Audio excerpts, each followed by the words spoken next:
Selamun aleyküm. Bugün miladi 9 Haziran 2022, Hicri 10 Zilkade 1443. Günün ayeti. Ey insan! Bu azap senin ellerinin önden takdim ettikleridir. Şüphesiz Allah kullar için zulmedici değildir. Günün hadisi. Din kardeşinin başına gelene sevinme. Çünkü Allah onu ondan kurtarır ve senin başına o belayı verir. Tarihten haberdar olmak için tarihte bugün neler yaşandı hep birlikte bakalım. 1617 Sultan 1. Ahmet tarafından kendi adıyla anılan meydanda 1609-1616 tarihleri arasında Mimar Sedefkar Mehmet Ağa'ya yaptırılan İstanbul Sultanahmet Camii ibadete açıldı. 1861 Büyük devletlerin baskısıyla Lübnan yönetiminde yeni düzenleme yapıldı. İngiltere ve Fransa Suriye'de nüfus çekişmesine girdi.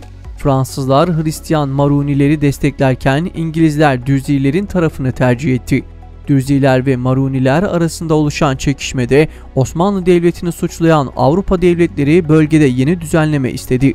Sonunda 9 Haziran 1861 tarihinde Lübnan Nizamnamesi yayınlandı. Bu durum Osmanlı hakimiyetinin Lübnan hakimiyetine son veriyordu. 1947 Türkiye Dünya Sağlık Örgütü'ne üye oldu.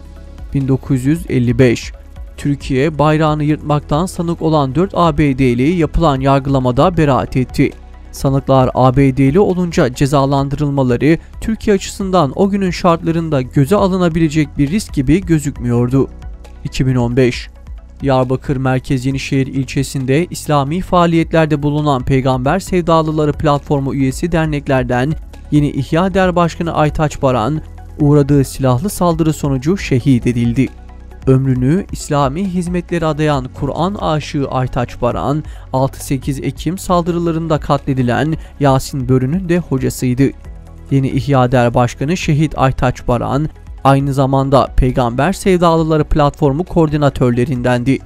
Allah şehadetini kabul etsin.